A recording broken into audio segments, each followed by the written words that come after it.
శ్రీకాకుళం నుంచి మొదలెడితే దాదాపుగా నెల్లూరు దాకా కూడా, ఇంకా నెల్లూరు నుంచి కూడా కాస్త ముందుకు కూడా ఈ ప్రభావం కనిపిస్తూ ఉంది. కర్నూలు, కడప, అన్నమయ్య జిల్లాలు, చిత్తూరు జిల్లా, ఉమ్మడి చిత్తూరు జిల్లాలో కూడా, కర్నూలు, నెల్లూరు ప్రాంతంలో కూడా ఈ ప్రభావం కూడా కనిపించింది.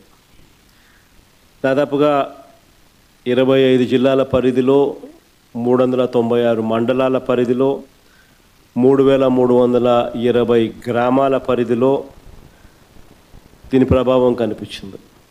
ఇలాంటి పరిస్థితుల్లో రైతులకు మనం తోడుగా నిలబడాల్సిన అవసరం చాలా ఉంది.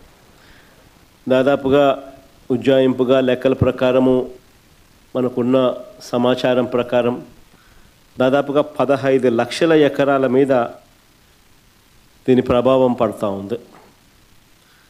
దాదాపుగా ఇందులో 11 లక్షల ఎకరాలు వరి మీదనే ప్రభావం పడుతూ ఉంది.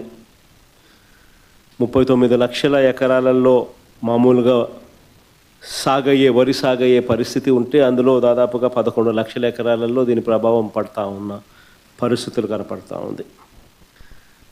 దాదాపుగా 1,15,000 ఎకరాలకు సంబంధించి పత్తి, దాదాపుగా మరో 1,15,000 ఎకరాలకు సంబంధించి వేరుశనగ, మరో 2 లక్షల ఎకరాలకు సంబంధించిన మొక్కజొన్న, మరో దాదాపుగా 2 లక్షల ఎకరాలకు సంబంధించిన హార్టికల్చర్ పంటల మీద తీవ్రమైన ప్రభావం, దాదాపుగా 15 లక్షల ఎకరాల మొత్తం మీద తీవ్రమైన ప్రభావం కనిపిస్తూ ఉంది.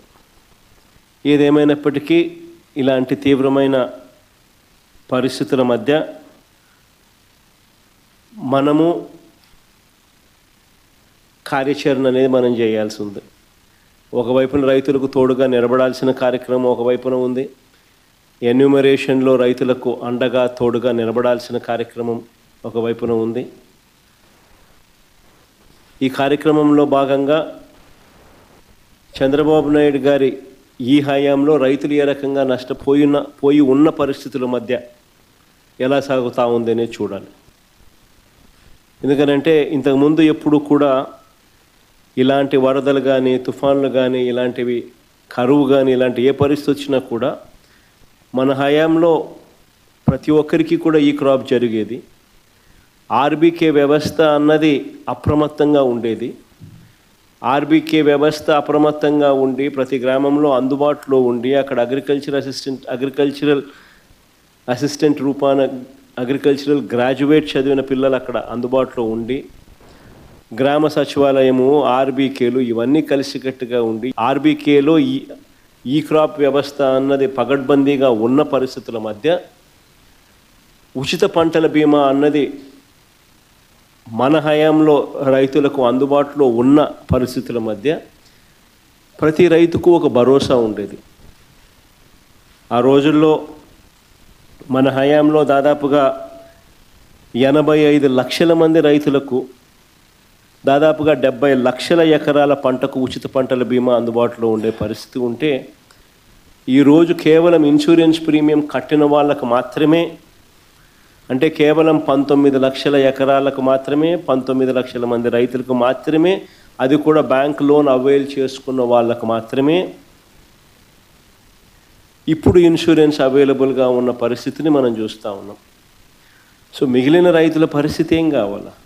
దాదాపుగా 85 లక్షల మంది రైతులు, దాదాపుగా 70 లక్షల ఎకరాల పంట మన హయాంలో ఈ క్రాప్ ద్వారా వీళ్ళందరికీ ఉచితంగా పంటల బీమా అందుబాటులో ఉండేది.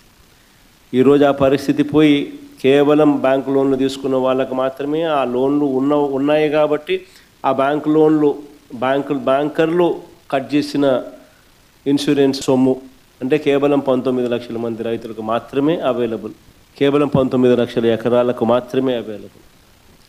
ఇలాంటి పరిస్థితుల్లో రైతు తీవ్రంగా నష్టపోయిన పరిస్థితిలో మనం రైతుకు తోడుగా నిలబడాల్సిన అవసరం ఉన్న పరిస్థితి. మరోవైపు చూస్తే ఇన్పుట్ సబ్సిడీ అన్నది ఈ ప్రభుత్వ హయాంలో అసలు వాస్తవం ఏమిటి అని చెప్పి చూస్తే ఈ 16 నెలల్లో ఈ 16 నెలలకు గాను అసలు ఎంత ఇన్పుట్ సబ్సిడీ ఈ ప్రభుత్వం ఇచ్చింది, ఎంతమంది రైతులకు ఇన్పుట్ సబ్సిడీ ఇచ్చింది అని చెప్పి ఒకసారి గమనిస్తే దాదాపుగా ఈ 16 నెలల్లో ఈ డీప్ డిప్రెషన్స్ కానీ సైక్లోన్స్ కానీ ఇలాంటివి రాష్ట్రంలో పంటలు నష్టపోయిన పరిస్థితులు దాదాపుగా 2024 నుంచి చూస్తే జూన్ నుంచి చూస్తే దాదాపు 16 సార్లు ఉత్పన్నమైనాయి. ఈ 16 సార్లకు సంబంధించి ఎంతమంది రైతులకు ఇన్పుట్ సబ్సిడీ అందింది, ఎంతమంది రైతులకు నష్టపోయిన పరిస్థితుల మధ్య వాళ్ళకు ప్రభుత్వం తోడుగా నిలబడింది అని చెప్పి చూస్తే ఈ ప్రభుత్వం తరపు నుంచి గుండు సున్నా కనిపిస్తుంది. అంటే ఏ ఒక్క రైతుకు కూడా ఇన్పుట్ సబ్సిడీ అన్నది అందించని పరిస్థితిలో ఈ రాష్ట్ర ప్రభుత్వం కనిపిస్తూ ఉంది. దాదాపుగా వీళ్ళు ఈ క్రాప్ చేయకుండా రైతులను నిర్లక్ష్యం చేసినప్పటికీ కూడా వాళ్ళ దగ్గర ఉన్న వాళ్ళ లెక్కల ప్రకారమే చూసినా కూడా దాదాపుగా 5.5 లక్షల మంది రైతులకు ఇన్పుట్ సబ్సిడీ రూపేణ 600 కోట్లు ఇవ్వాలని అది ఇవ్వకుండా ఎగరగొట్టిన పరిస్థితులు మనం చూస్తూ ఉన్నాం. మిర్చికి క్వింటాలకు 11,781 రూపాయలు ఇస్తాము, కొనుగోలు చేస్తాము అని చెప్పినారు క్వింటాలకు. ఆశ్చర్యం కలిగించే విషయం ఏంటంటే ₹1 ఇవ్వాల. పొగాకు కొనుగోలు చేస్తామన్నారు, ఎక్కడ దిక్కు దానికి కూడా పొగాకు కొనుగోలుకు కూడా ఎక్కడ కూడా చేసిన పుణ్యం కట్టుకోలేదు. మామిడికి ₹12 కొనుగోలు చేస్తామన్నారు కిలోకు, ఒక రైతుకు మంచి చేయలేదు. ఉల్లికి క్వింటాలకు 1200తో కొనుగోలు చేస్తామని చెప్పినారు, చేతులు ఎత్తేసారు. తర్వాత హెక్టార్కు 50,000 ఇస్తామన్నారు, అది ఇచ్చిన పుణ్యం కూడా వీళ్ళు కట్టుకోలేదు ఎప్పుడు. సో అన్ని రకాల కూడా ఈ క్రాప్ అన్నది నీరుగార్చేశారు. ఆర్బీకేలు అన్నది నిర్వీర్యం చేసేశారు. ఇన్పుట్ సబ్సిడీ ఇచ్చే కార్యక్రమాలు పట్టించుకున్న పరిస్థితుల్లో లేవు. ఉచిత పంటల బీమా ఎత్తేసినారు. ఏ పంటకు కూడా గిట్టుబాటు ధరలు రాని పరిస్థితిలో రైతు తీవ్రంగా ఈ 17 నెలలు చంద్రబాబు నాయుడు గారి పాలనలో నష్టపోయిన పరిస్థితులు మనం చూస్తూ ఉన్నాం. ఇవన్నీ మ్యాన్మేడ్ కెలామిటీస్. నిజంగా ఉచిత పంటల బీమా చూస్తే మన హయాంలో అప్పట్లో దాదాపుగా గమనించినట్టయితే మన హయాంలో 7,800 కోట్ల రూపాయలు ఉచిత పంటల బీమా కింద మనమే ప్రభుత్వం తరపునే మనమే రైతులు రూపాయి కట్టాల్సిన పని లేకుండా మనమే ప్రతి ఎకరాకు ఈ క్రాప్ చేసి 54,55,000 మంది రైతులకు తోడుగా నిలబడుతూ దాదాపుగా 7,802 కోట్ల రూపాయలు మనం ఖర్చు చేసి మనం రైతులకు ఇన్సూరెన్స్ సొమ్ము ఇప్పించగలిగాం.